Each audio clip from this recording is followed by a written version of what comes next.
बिहार के को ऊर्जावान बनाने के लिए संघनाद कीजिए। भारतीय जनता एक चुना आपके साथ कदम से कदम मिला के चलेगा और भारतीय एक इतिहास लगेगा। मैं आपको विश्वास दिलाता हूँ। भारतीय जनता जिस दिन मेरा साथ दे दिया उस दिन हम हर इतिहास को खत्म कर नए इतिहास लिख देंगे। क्या आप लोग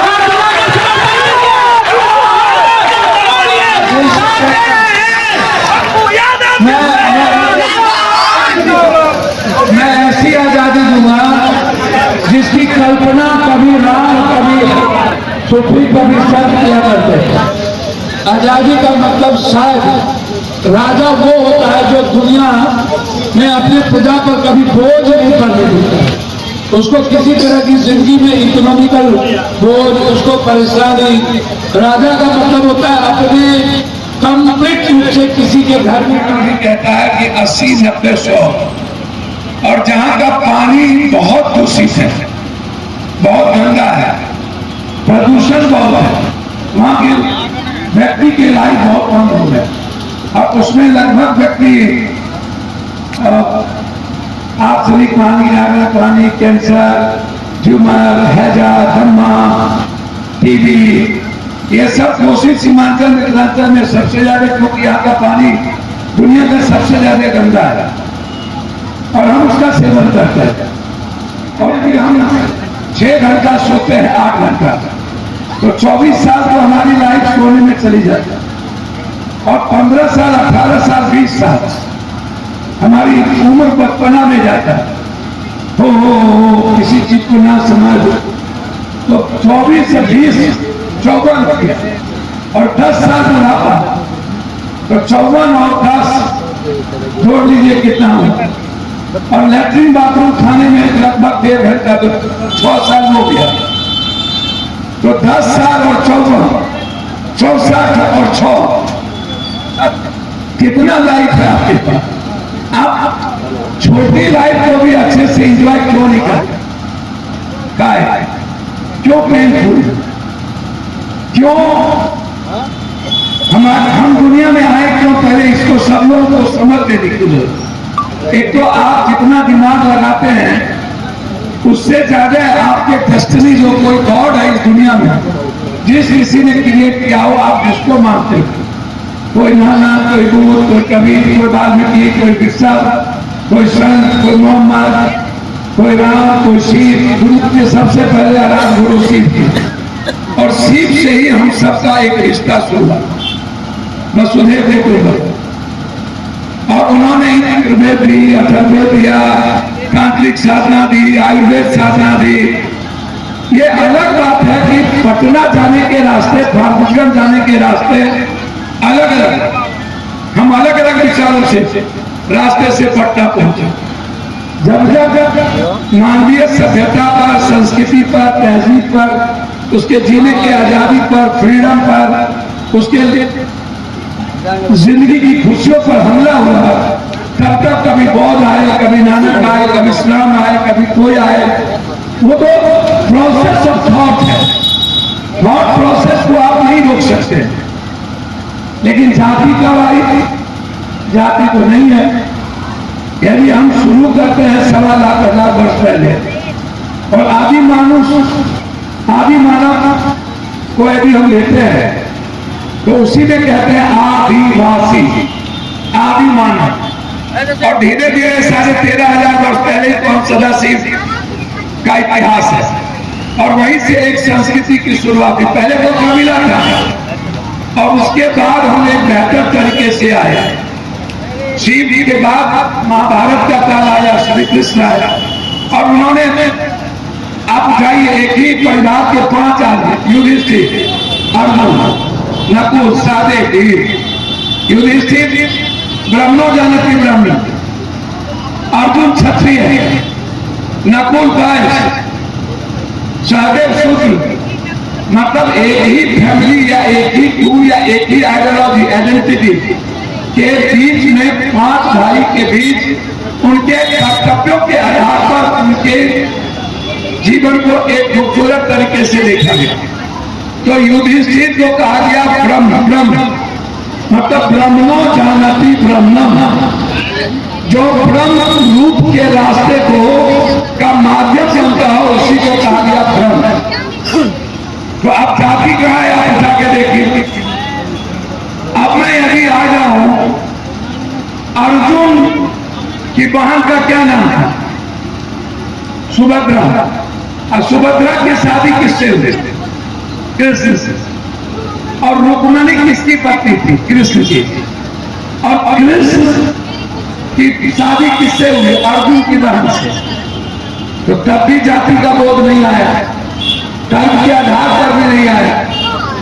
लोहार, चमार, कमार, कुम्हार, मतलब हम जो करते थे, चमार, चांद, लोहार, कुम्हार, तो जिस तरह के हम काम करते रहे, मुसरी चोला, मुसरी चोला, कोरी चोला, आप हमने नाम कैसे रख दिया? वो पासवान टोला, वो फलना टोला, वो धुनिया टोला। ये जो हमारा लैंग्वेज है, हम जो करते गए उसी तरह की चीजें जीवन में अवलोकन करते हुए हमारा वर्गीकरण है। तो जाति ऊपर से तो आए नहीं, और जाति हम हैं नहीं। जाति को मजबूत और स्थापित करने की भूमिका शंकराचार्य के बाद इस धरती पर ऐसी व्यवस्था को बहुत ज्यादा मजबूत किया। शंकराचार्य प्रथम शंकराचार्य है, उसके बाद अच्छा वेद में भी आप लोगों के लिखा हुआ है 163 पेज में सीध के अवधारणा को देखिएगा, वेद पढ़िएगा तो आप वहां भी जाइएगा तो आप ध्यान करें। ये तो खूबसूरत फॉर्मेशन है। हमें समझना होगा कि हमारी लाइफ हम जितना सोचते हैं उससे ज्यादा कोई डेस्टिनी है जो हमारे बारे में सोचती है, थिंकिंग करती है, उसकी विचार हमसे बहुत बड़ा है। आप अपना जितना कर्तव्य करते हैं उसको बहुत ही अपनी भूमिका, आपकी जो लाइफ है मानवीय जीवन का, मैं समझता हूं कि मनुष्य दुनिया के सबसे बड़े विवेकशील प्राणी, और मनुष्य के अस्तित्व पर कभी भी हमला होना नहीं चाहिए। मनुष्य को जीने का फ्रीडम मिलना चाहिए। आप उठा करके देखिए, आप हम तो उठा के देखिए, तब आपको पता चलेगा कैसे जानवर है। सांप मनुष्य को सूंघते ही रास्ता काट देता। अब मैं कई बार कहता हूं कि बाढ़ को खत्म करना है तो नेचर होता क्या है, साइंटिस्ट क्या करता है उसको समझिए। साइंटिस्ट किसी गवर्नमेंट के थॉट प्रोसेस से चलता है। साइंटिस्ट को चाहिए नेचर, बहुत गाइड बाय नेचर है, नेचर गाइड बाय गॉड।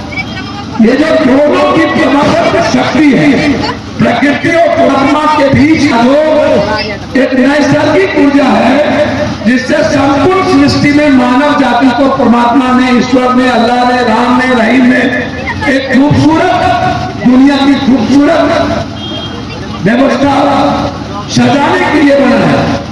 तो ये मानिए कि आपकी उपस्थिति नामित मात्र गॉड से जुड़ा हुआ है, और आप गॉड के भक्त हैं। गॉड को ठगिए नहीं, गॉड से नफरत मत करिए। किसी भी भगवान के आप इतिहास के उठा कर देखते, आप क्या करते हैं? जैसे कृष्ण ने सबसे ज्यादा प्यार किससे किया? वो सबसे प्यार किए, लेकिन सबसे ज्यादा भक्त के रूप में किसका चयन किया? अर्जुन का। वो पागल होके कहां गई? मीरा के पास। सुदामा के लिए क्यों कृष्ण, क्यों रुक्मणी ने कहा? हुआ रुक्मणी को बहुत ही अचंभा कि मेहमान कैसा अजीब, क्यों कहा? सबरी के प्रेम के भाव में राम पागल क्यों हुआ? क्या हनुमान का चयन ही खूबसूरत बात के रूप में राम ने क्यों किया? आप लगाइए। अशोक ने बुद्ध ने अशोक को एक्सेप्ट क्यों किया? जबकि वो क्रूर शासक थे, वो बेहतर राजा नहीं थे, लेकिन बाद में थॉट प्रोसेस क्यों हुआ? मोहम्मद साहब ने हजरत को ही सबसे नजदीक क्यों किया? क्योंकि जिंदगी में उन्होंने मानवता मूल्यों के लिए कुर्बानी देना जाना। गुरु गोविंद के इतिहास थॉट प्रोसेस को देखिए, चारों बच्चों को चिनार में चुनाया मानवीय सभ्यता के लिए। तो हम आपसे आग्रह करेंगे, जिन चीजों को आप करते हैं, इससे सब बात अब एक व्यक्ति के जैसे हम जा रहे हैं, हमने रास्ते में मिले, हम कहीं जाते हैं भोज खाने, न तो हम किसी से पूछते हैं यहाँ नहीं पड़ा तो हम उसको 2000 रुपया देंगे। हमने 2000 रुपया रख दिया, या हमें खाना बनाने वालों नहीं दिया। हमने वह जो पसीना में पप्पू यादव आ रहा है या मेहमान आ रहा है और लगातार अपने उसको खाना बढ़ा रहा है, मैं उसको थैंक्स करता हूँ। एक गिलास का फूल दे देता हूँ। थैंक यू भैया, बहुत बहुत धन्यवाद भैया, आप बहुत अच्छा किए भैया। आप लोग ये थैंक्स प्रोसेस है, इससे आदमी की एनर्जी लेवल और आदमी की का जो विचार है वो सुव्यवस्थित होता जाता है। उनको लगता है कि हमारा कंप्लीट, हम जिस आधार को हमारा जीवन मानता है, तो इसीलिए मैं आपसे कहता हूं कि भैया आप कोई काम, गॉड के नामित हैं आप, और आप भक्त बनिए, आप भगवान मत बनिए। मैं पैर पकड़ता हूं आप सबसे, आप लोग भक्त कम भगवान ज्यादा हो गए। नतीजा है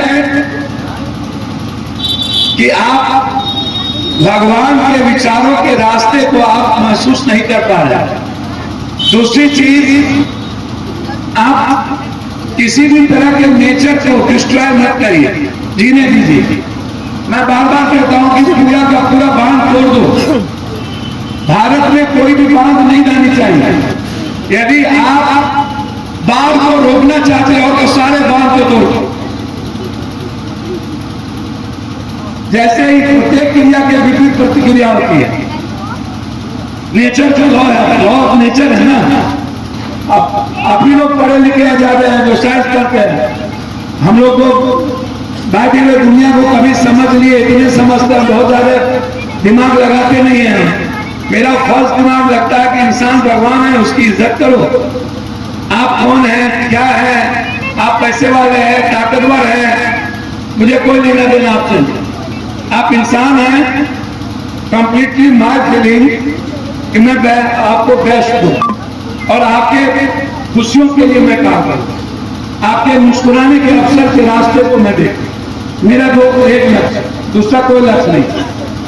सेकेंड लक्ष्य है जस्टिस।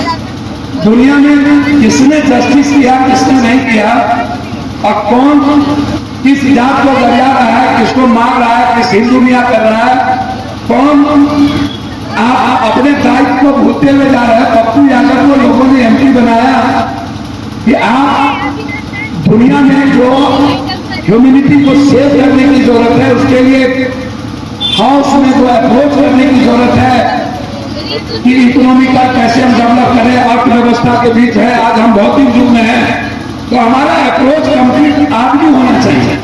हमारा अप्रोच आदमी के खिलाफ नहीं होना चाहिए।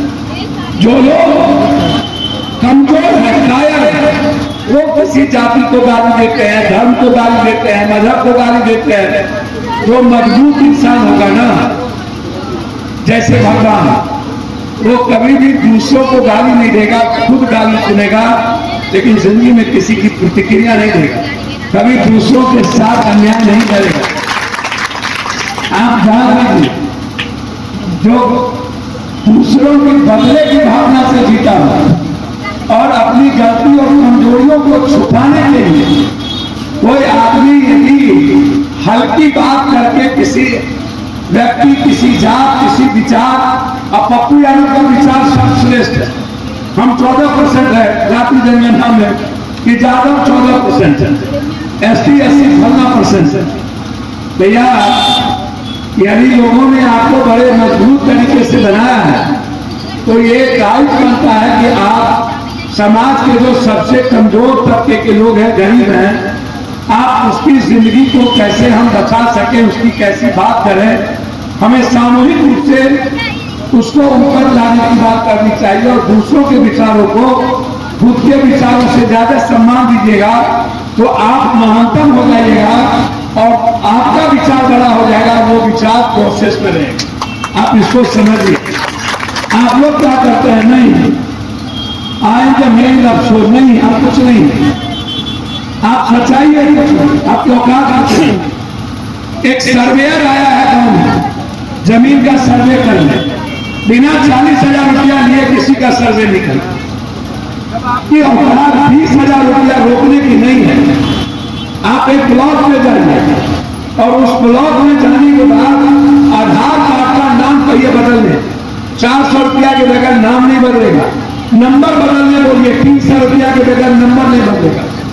आप जाइए, आप जीपीएस जो एमएलए एमपी प्रधानमंत्री मुख्यमंत्री आम आदमी के जिंदगी में जो सिस्टम, जो विचार, जो व्यवस्था दखल देता हो और ऐसे विचार को हम यदि किसी जाति को अपमानित करते हैं, किसी वर्ग और समूह को अपमानित करते हैं, किसी दूसरे के जीने के तरीके में दखल देते हैं, तो मैं समझता हूं यह देश कमजोर शासन या राज कमजोर व्यवस्था के हाथ में है। हमको तो डेली चैलेंज करता है लोग। कल हम बम्बई जा रहे हैं, हमको लोग कहता है कब मर जाइएगा, आपको बाय गाँव बचपन से हमने तो कभी किसी से, हम ताकतवर आदमी के यहाँ कभी पैसे वालों से वोट नहीं मांगे।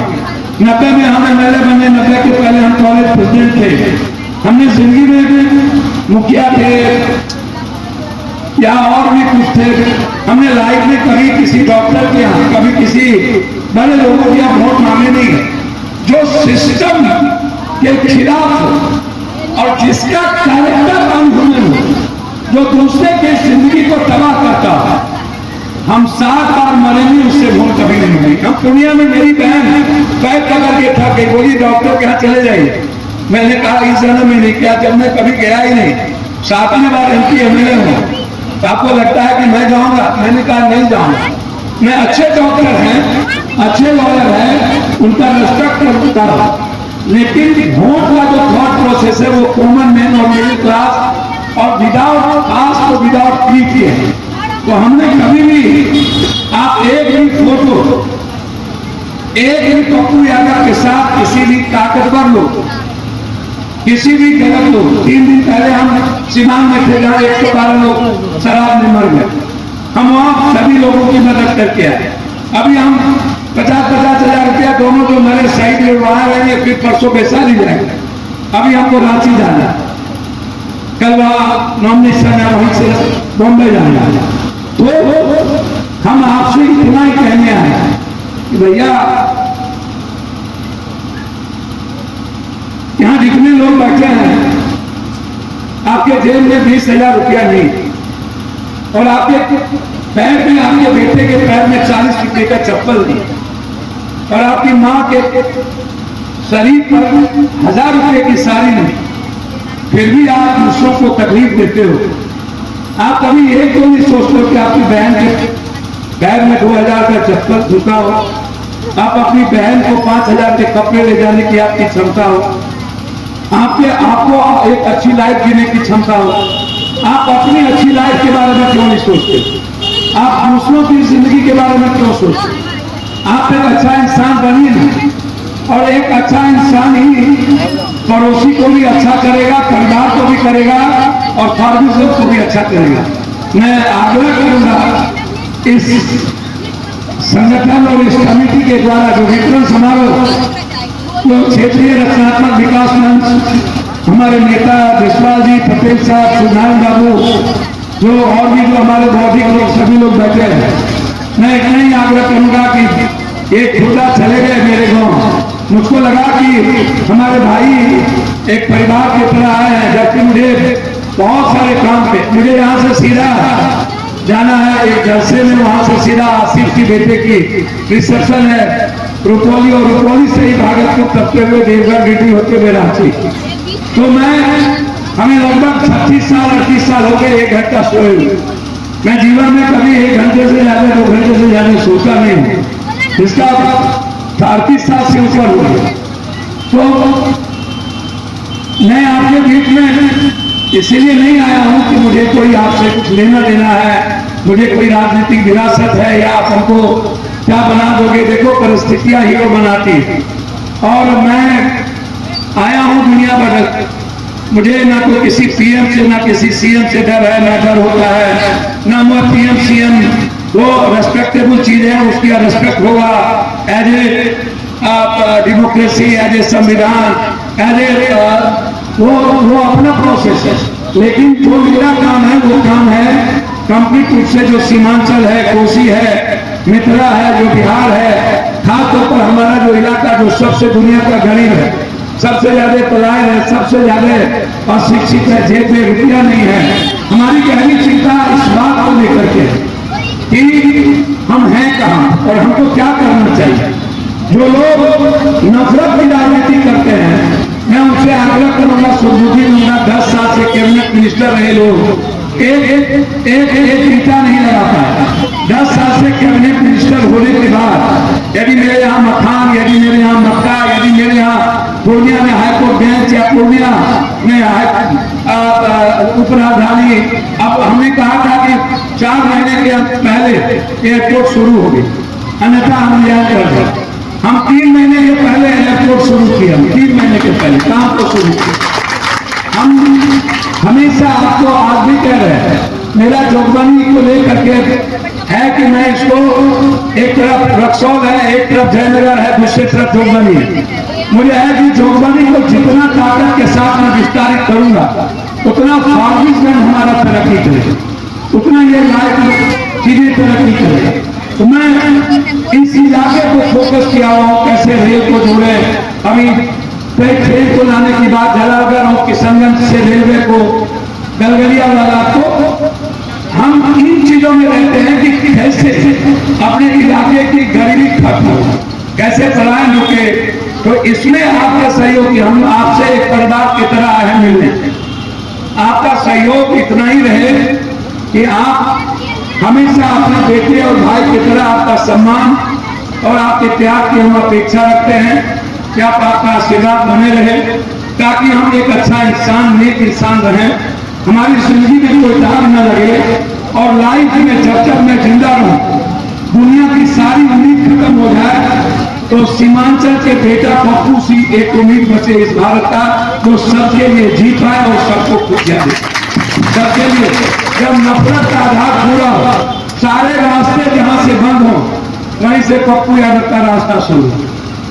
मैं बिल्कुल क्लियर, इसीलिए आप जात पात करिए, हिंदू मुसलमान करिए, सर कोई फायदा नहीं। कितने बार तो आप लोग बैकवर्ड फॉरवर्ड कर लिए, कितने बार तो आप लोग जात पात कर लिए, कितने बार तो आप लोग हिंदू मुसलमान कर लिए। रहना वही है, जीना साथ है। इकोनॉमी की चर्चा सबसे चलेगी, 5 रुपये से लेके 5 आना, 4 रुपये से लेके 10 रुपये के परचून से लेके तेजपत्ता, नमक से लेके हल्दी, 40 रुपये के चप्पल से लेकर 400 रुपये की शादी, तब फार्गुसन की तरक्की होगी। पप्पू यादव के जेल में यदि इकोनॉमी नहीं होगा, 10,000 रुपया नहीं होगा, तो हम बाजार नहीं जाएंगे, और बाजार यदि पप्पू नहीं जाएगा तो बाजार डेवलप नहीं करेगा।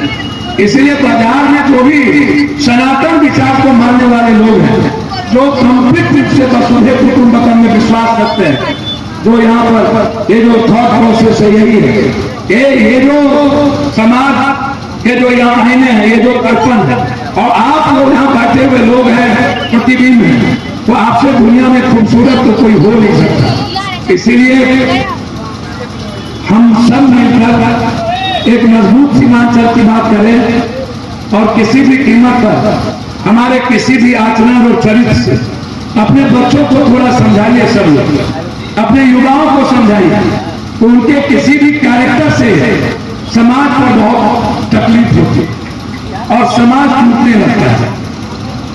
मैं आग्रह करूं ये इंसानियत के लिए। बहरहाल आज के ये हमारे खुसूसी मेहमान पप्पू जी, इनके लिए मैं एक शेर कहना चाहता हूँ कि फिजाओ फूल बरसाओ, फिजाओ फूल बरसाओ, कि हम लोग के बीच में सांसद पप्पू यादव आए हैं।